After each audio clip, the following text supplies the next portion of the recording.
It's easy to lose sleep when you're worried about your health insurance plan. But when you have a family counting on you to take care of them, having the right coverage is more important than ever. That's why Anthem Blue Cross and Blue Shield is here to help.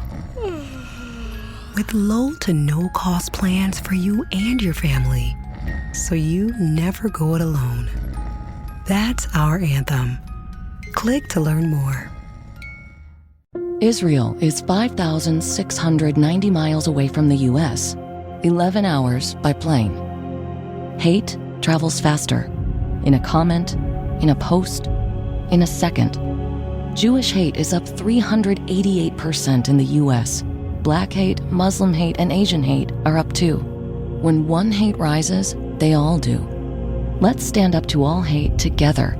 Share and wear the blue square from standuptojewishhate.org. What's up, y'all? This is Neena Perez, and this is Straight Talk, No Sugar Added. And I know that you are here to listen to the best humans on the planet to grow, challenge, and transform your thinking. Let's do this. So I am truly, truly grateful. And as you guys know, I go around this amazing planet finding the best humans I can find to come on here and grow, challenge, and transform your thinking. I found a really cool dude, so I can't wait to introduce him to you. His name is Casey Williams, and he's an innovation draftsman and an expert at failure. So am I, Casey. So am I. And he guides you in the art of self-innovation with biblical wisdom to help you design, build, and have a fulfilling life. And I love that. Casey, I was telling you a little bit before we got on, but I'm a Christian, right? So I'm a failing Christian. I fail often, right? But I love that. I love that. You're coming out here and you're not afraid of who you are, and you're also not afraid of your belief system and what you're standing on. And I think that is something to admire. It really, really is, especially in this time that we're in right now, in this culture that we're in, where there's so much pressure. I love that about you. So, Casey, welcome to Straight Talk. I'm so glad you're here. Pleasure to be here. Thanks for having me. I'm glad you're here. Listen, the way I like to start the show is because I know that I have a really great audience. My audience is always asking questions, sending DMs, emails, all that great stuff. So I want to have them know a little bit more about you. So my first question always starts off with, who are you? So who is Casey Williams? Who is he? Yeah. Well, I'm a Texan Okie. So I was raised in Texas, born now in Oklahoma. Christian that just loves to motivate others. And I want to inspire younger generations that there is fulfillment in Christ, and that they can have a fulfilling life. They can have a great life, even in the ridiculous times that we live in today in America, especially. That I love encouraging others in that aspect, that we have so much to hope for and look forward to, and helping you get to that kind of that moment where you're at peace and you love your life. Yeah, that's so important right now, Casey. Really, it really is. Voices like yours are key right now, right? So I'm glad that you're going on podcasts and doing this kind of stuff because, like I said, Christ changed my life. I mean, completely just changed my life, right? So I get it. I get it, and I know how important it is, but I also know how challenging it is, right? Yeah. So you're but you know what? It's like that thing, like when Christ is with you, you can do all things. You really can, right? Yeah. So it's beautiful that that's what you've chosen to do, and I love that you are focusing on the youth and the younger community. Yeah. Because that's exactly who needs it really right now, right? Right. So tell me about that. Why? Right? So why was your faith always a center of your life, or was it something that you kind of struggled with for a little bit, and you understand the struggle? I mean, like, tell me a little bit about your youth and about your faith system. Yeah. So as far as, well, I guess there's two sides that I'm going to go with that. One, growing up, I was born, raised in a Christian household, all of that. Got saved at a VBS when I was 8 to 10 range. I can't remember exactly. Baptized and all of that. And then the teenage years came along, and then I started getting more, I don't know what the word is, but, became more problematic as a teenager. Oh, like all of us. Being an obedient child was a little bit harder. Yeah, that's true. And so I never like went away from the faith or anything like that. But, it just got more challenging. And then sort of rededicated my life.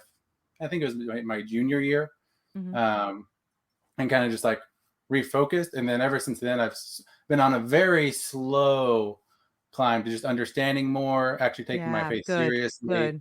And to the last couple of years, I've been and been blessed to be at really good churches, teaching really good theology, to be able to really understand a fullness of how we should apply God's wisdom to our life. Right. And so about that same time that I sort of rededicated my life, at that 16 or 17 year age range, I was in the Future Farmers of America, or FFA, in Texas. And I went to the state convention, and Les Brown, I'm not sure if you've ever heard of. Oh, yes. Love Les. Yeah. I got the privilege to get to hear him speak in person. And after he was done, I was just like, I want to do that for the rest of my life. I want to be a motivational speaker and go inspire kids like he inspired me. And so from that age, I wanted to be a motivational speaker.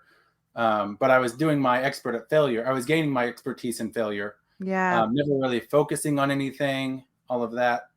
And over time, after trying to, get rich quick schemes and invent things, start websites, YouTube channels, all of this stuff, the Lord finally settled me down and said, like, just focus on one thing. Yeah.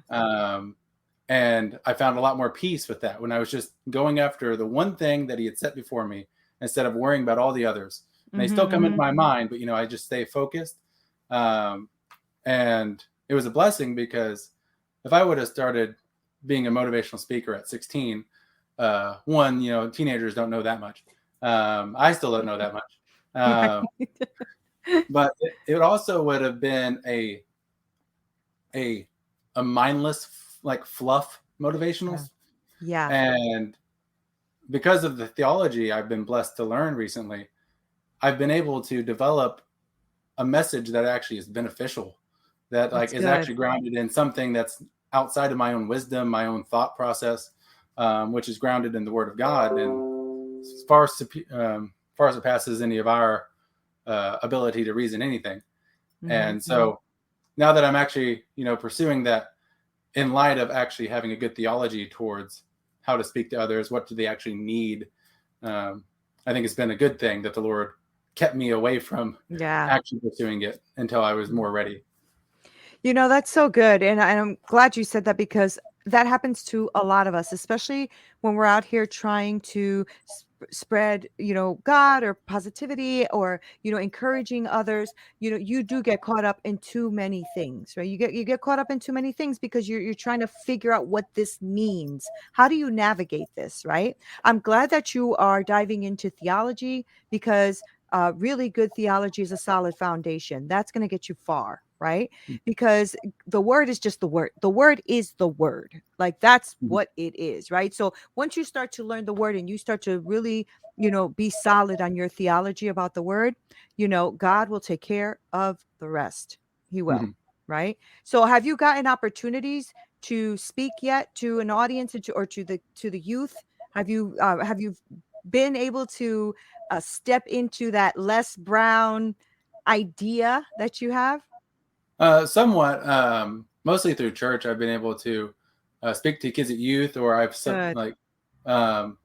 filled in and talked to some, I don't know, like pre-teenage area, the pre-teens ages, and really got to flesh out my what I call the codes of self-innovation, which is sort of that motivating them to pursue these 5 qualities that I think are important, but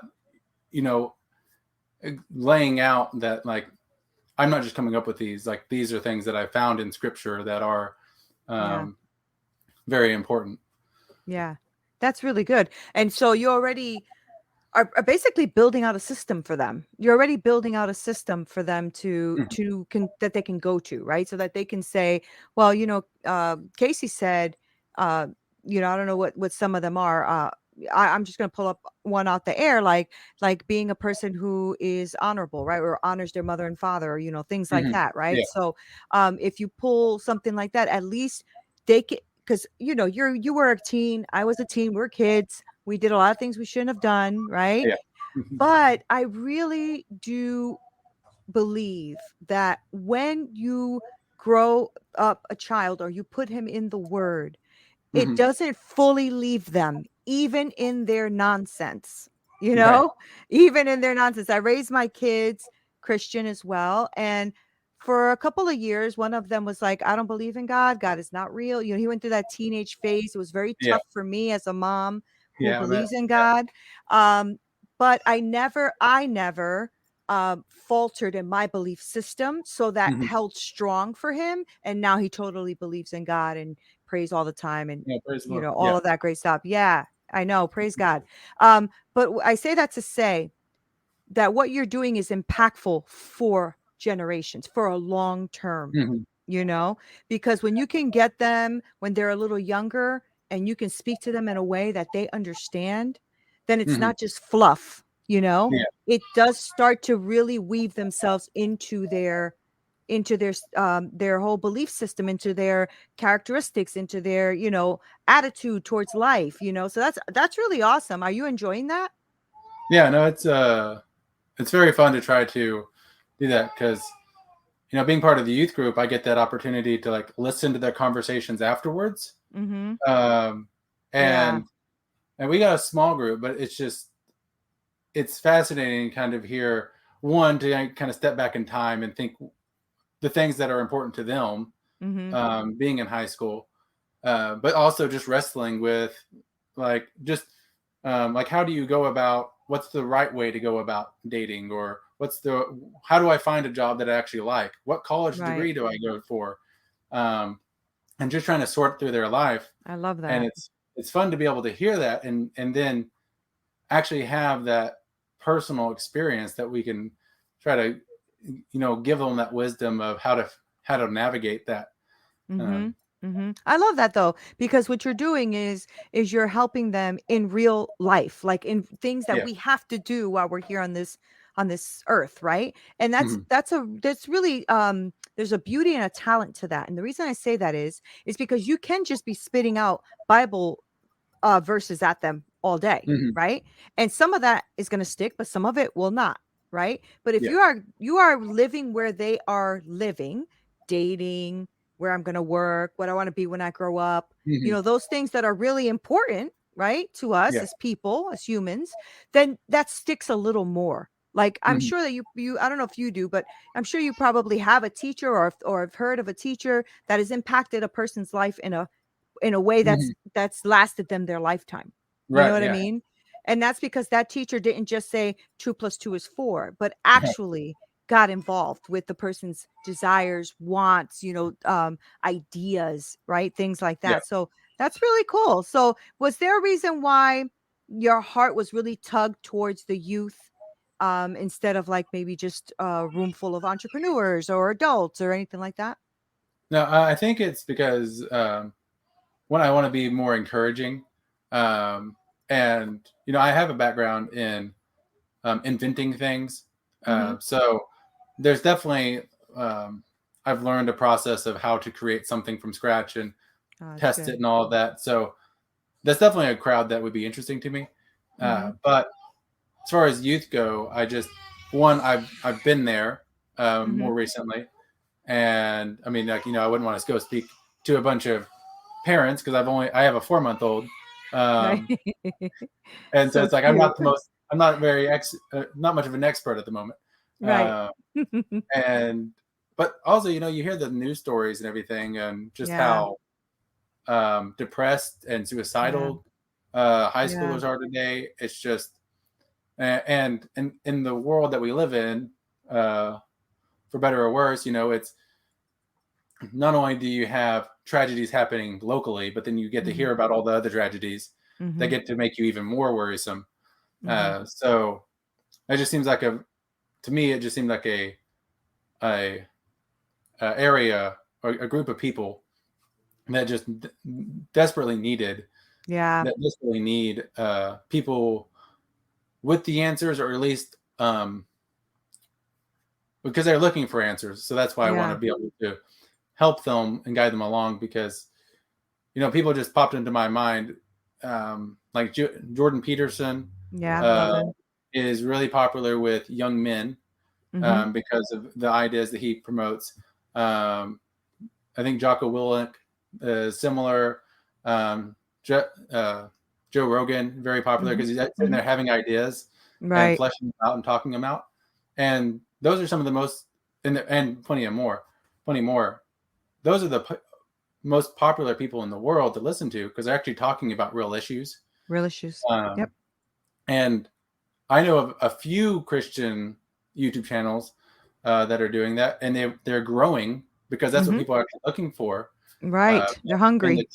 But in the church, there's not a whole lot of applied theology.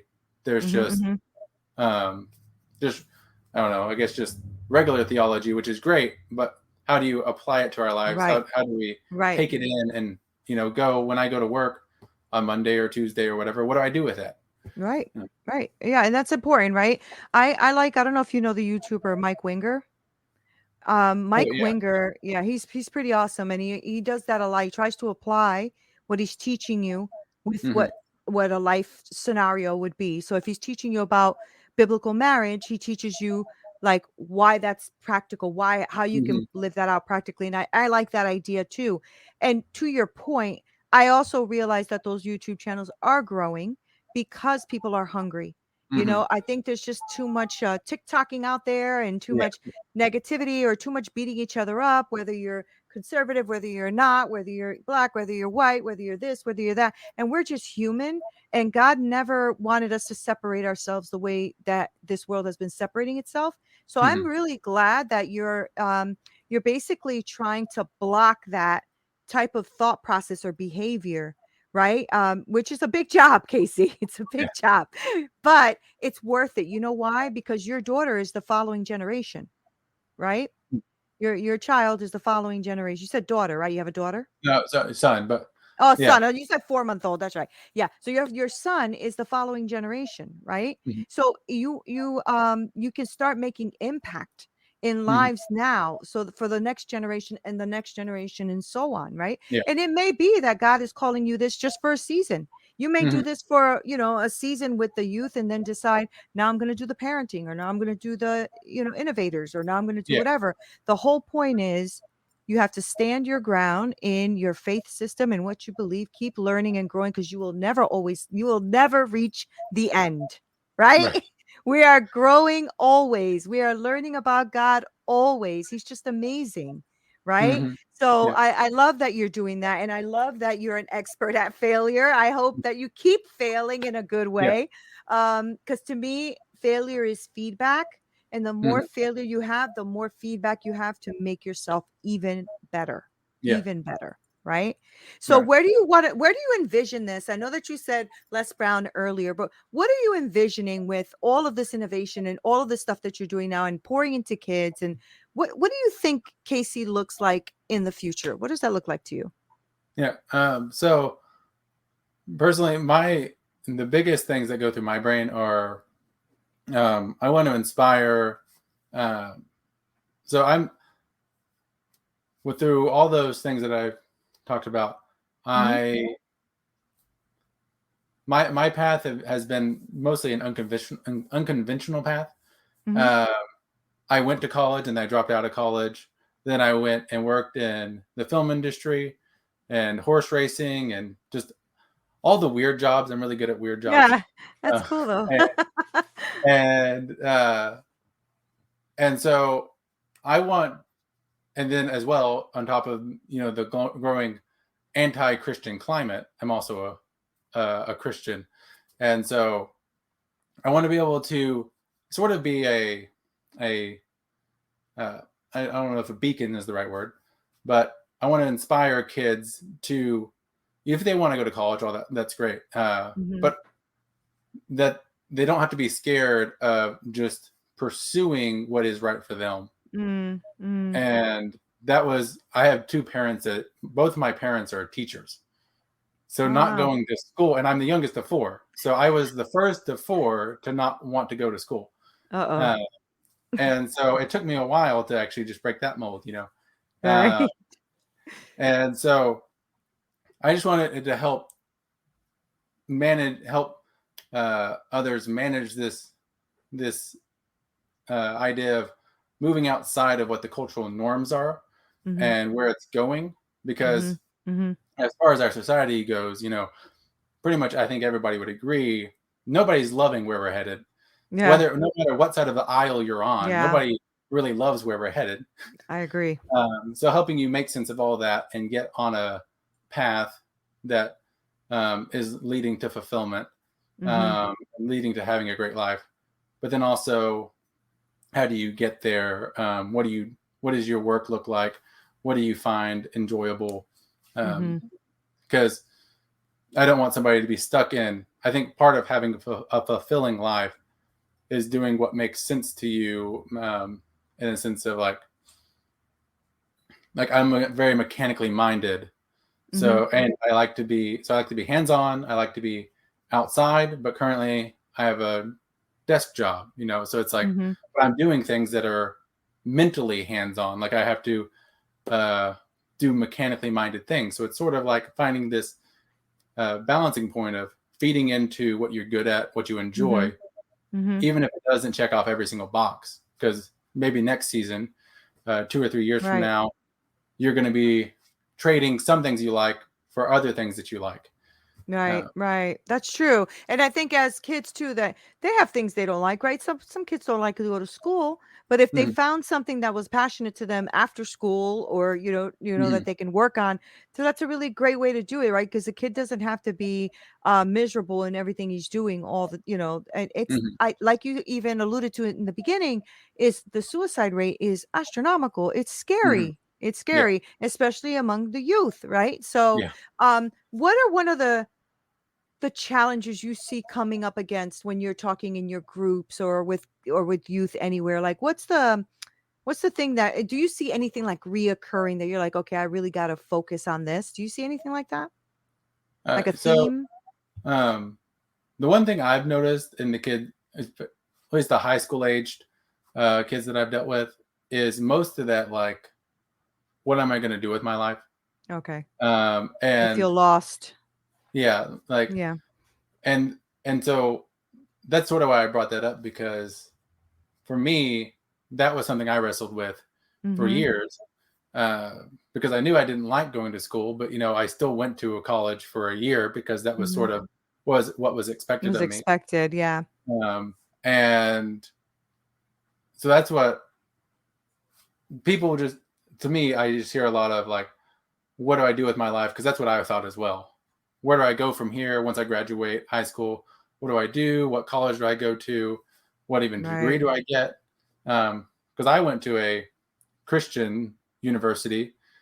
I grew up wanting to be an architect. My senior year, I decided I wanted to be a computer scientist for some reason. So I went to a Christian university for computer science, did that the fall semester. Then I said, I don't think I could want to do this. So then I switched to communications because I always wanted to be a public speaker. And then I thought, well, I'm not sure about this degree path either. I've got $15,000 worth of debt after 1 year. Maybe I should drop out till I figure it out. Right. And it took me working different jobs, going to a university. I ended up going back to a community college and got a certificate in architectural drafting. So just drawing, but not architecture. And I was like, oh, look at this. What I wanted to do way back when is actually what I enjoy doing. But through all of that, I basically was blessed to have been at the ground level of a job that I could have had a career in. And I transferred 5 or 6 jobs over the course of 4 or 5 years that I think if I stuck with any of them, I could have had a full-time job and had a career and been completely fine with a myriad of different career paths. or ways that I got there. And so that kind of gave me the understanding of like the desire to be able to help others navigate that of, okay, is college the right choice? Okay. Right. How do you navigate which career do you want to do? Or college isn't the right choice. How do you start figuring out what you're good at so that way you can find a job that you're good at, and so on. Yeah. And so that's one of the things I hear the most in the group I'm around is, what am I doing with my life? And that's what it's fun to try to help them rationalize that and figure it out. And they're gonna make mistakes. I made mistakes, but at least kind of get them on that path of sorting it out. And I'll tell you, one of the best things you can also tell them is that you're not stuck in whatever you choose. And you're going to, because I'm 50 and I'm on my 4th career, right? Big career. Like I've done things 10 to 15 years, like stuck with medical, stuck with ultrasound. I'm a chef by trade. I now am a coach for women. So it, and they're all, when I knew when the time was done with that career, because God would totally shift my life, and it would just be, I would just be falling right into what it is he wanted me to do next, which was a beautiful gift. It's a beautiful gift when you're in prayer, when you're reading his word, and you realize that there's some unctions and prompting, to do something bigger and better than what you thought you could even do, So I think that one of the biggest takeaways with these youth is just letting them know, hey, listen, like you said, you started college and you realized, I don't like that. And you started something else, and I don't know if I want to do that either. And that is okay. And I think that that's one thing that the youth need to know. It's okay. It's not like if you choose to be, this architect, let's just use that as an example, and you don't like it, that doesn't mean your life is over. You are going to be okay, and I think they need voices like yours, people who have tried a few things and realize that this is always what I wanted to do. Because you said in the beginning, you heard Les Brown, and that's what you wanted to do. Right? It's funny how you took all these different paths to go right back to what it is you wanted to do. Right? Yeah. It's so funny. But you have to. Otherwise, you have no life experience, Yeah. Right. So I'm really glad that you're doing that. And, I know that I have a big audience that, I know a lot of them have like teens and kids.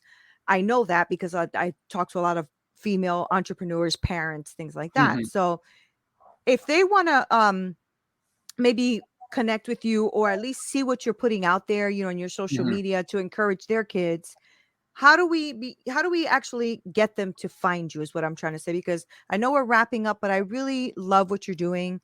And I love the way you're trying to impact these kids' lives. And I know you're going to be successful at it, because as much as when you love something and God is in it, you are going to be successful at it, and even if you change one life, Casey, you've done your job, because one life is not just one person. It's everybody they surround themselves with. It's every generation that comes after them. I'm telling you, that's just so powerful. So kudos to you for stepping out into something you really want to do. Good for you. Thank you. It's been fun so far, and I hope to be able to continue it and flesh it out more. You will. I can't wait. I'm gonna have you here in about, let's give you a couple months to a year, and let's see where you're at. And I want to see what you're doing, because I just know you're gonna do it. I know you are. To answer your question, how to find me. The kind of simplest thing is, if you go to my website, I have a catchphrase, have a great life. I mentioned it. So sort of, you make that an acronym, Haggle, Hagl. So Hagl with KCCASEY.com. Awesome. It takes you to my website, and there will be links to, currently I'm mostly on LinkedIn and Instagram, kind of whichever. It's fun to be in the professional side of it. I don't know why, but listening to professional people talk is a lot of fun, as well as just the randomness of Instagram. That's good. So those are mostly where you can find me posting things.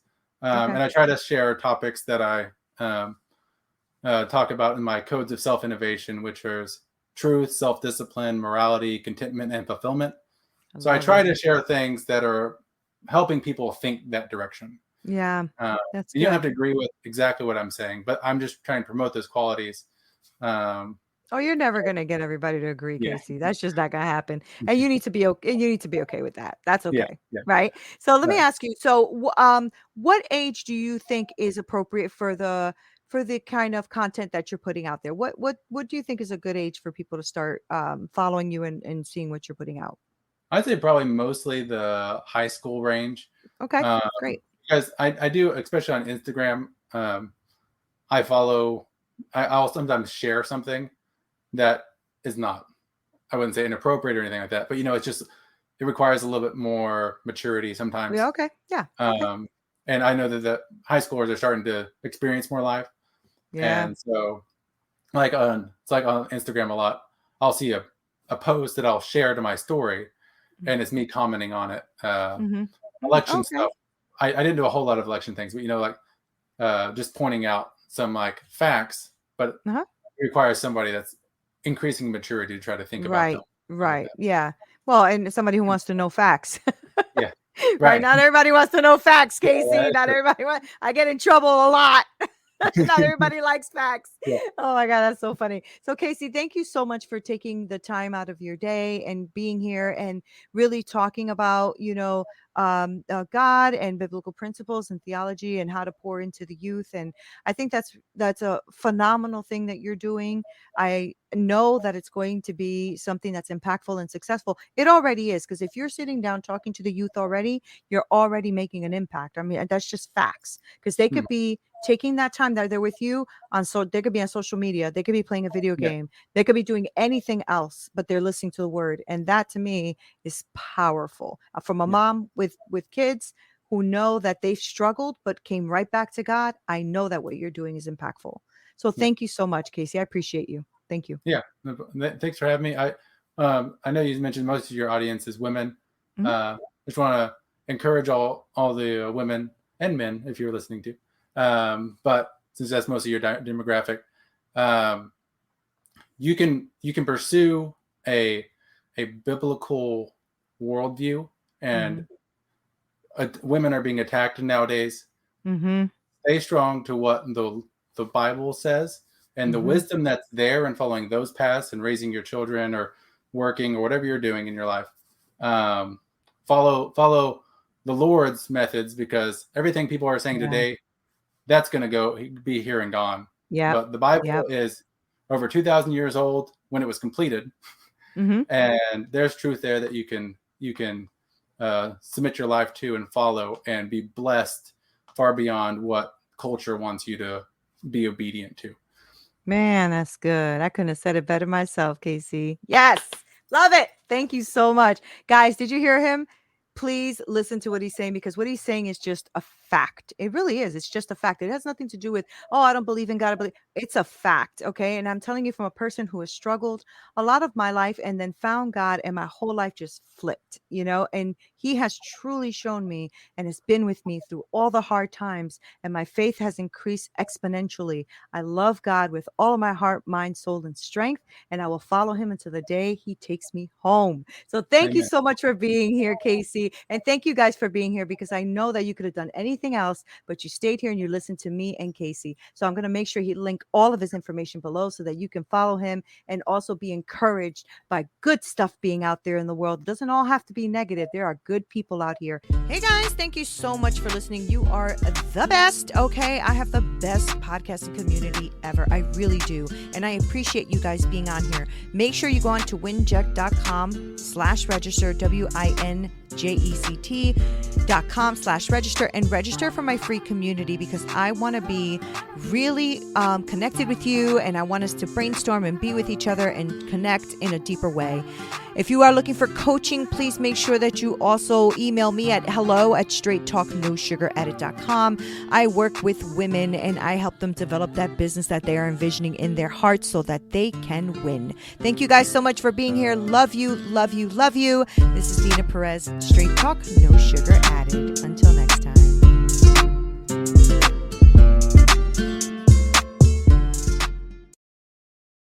Dermavant Sciences CEO Todd Zavodnik shares why they're driven to change how chronic skin diseases are treated. In dermatology, the two largest disease states are psoriasis and atopic dermatitis, known as eczema. And the option that's been available for the last 30, 40, 50 years has been steroidal topical treatment options. And there's so many limitations to that. Our mission is to move that to a non-steroidal, once-a-day treatment option.